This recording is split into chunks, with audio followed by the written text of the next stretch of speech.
Is the real estate market crashing? While some experts are predicting that this is a soft correction, I think we're heading into something bigger, and buyers, sellers, and investors all need to be prepared. Welcome back to SibaVision, and on today's episode, I'm going to give you the unfiltered truth about what's really happening in the housing market.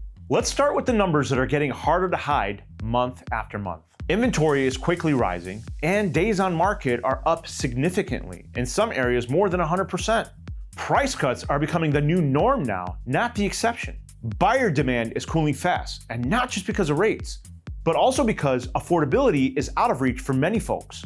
Guys, this isn't just seasonal slowing, this is structural pressure, and we've seen this before, right before the last housing crisis. So let's just break down why this isn't just a normal correction. First off, record high prices plus high interest rates, this is very unstable. Prices surged 40 to 50% in many areas post-2020. Now that interest rates are hovering somewhere near 7%, monthly payments have doubled for many buyers, and this is a massive demand killer. The second thing is we've got stagnant wages and soaring debt all across the US. Meanwhile, credit card debts and delinquencies are rising sharply, meaning that households are stretched thin.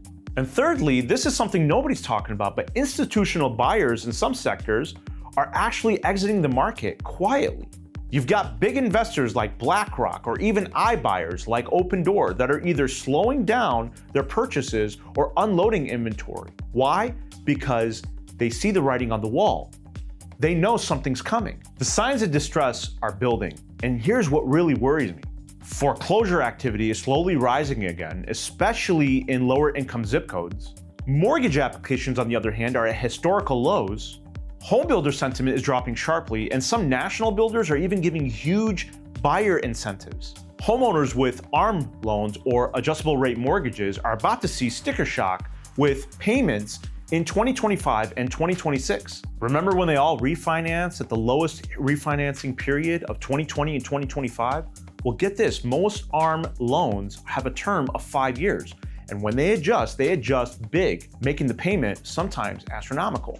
Oh, and let's not forget about the student loan payments that are just now starting to kick back in, leaving recent graduates with less spending money than they otherwise have been used to for the last few years. These are not isolated incidents. These are smoke signals. And when there's smoke, there's fire.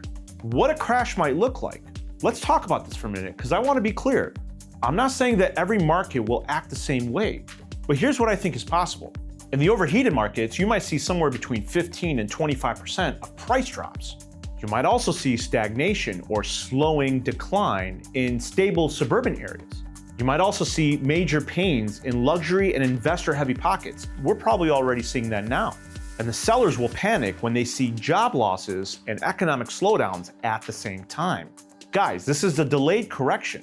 The Fed kept things propped up for way too long with low interest rates. But gravity always wins. So what should you do if you're buying or selling? Listen, it's not about fear. It's about having the right strategy in place. If you're a buyer, I would say, don't rush. Be picky. Get the pre-approval, but be ready to walk away. Look for motivated sellers, builder incentives, and keep your eye on price per square foot trends. And if you're a seller right now, hear me out. If you're thinking of selling within the next year or so, you should list now. Because if the headlines change, then the buyer sentiment weakens even further. And another thing, and this is something really important to consider, price it right from the very start. Because if you overprice, you will sit. And if you will sit, you will price reduce. And you will be simply chasing the market downward. And finally, if you're an investor, I would say sit on your cash and be ready. The deals will come, you just have to be patient. Also, it's time to go back to the fundamentals of investing. Don't just bank on appreciation to bail you out in the next 6 to 12 months. In fact, it could be quite the opposite. You have to learn to buy right so you don't ever get upside down on a property.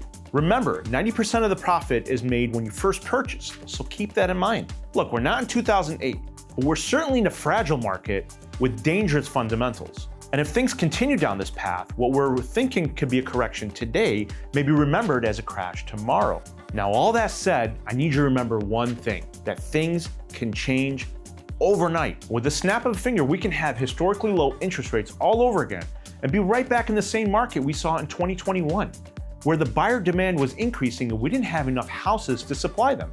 If there's one thing I can leave you with, it's this. Keep your eyes and ears on the Fed or the Federal Reserve and move when they move.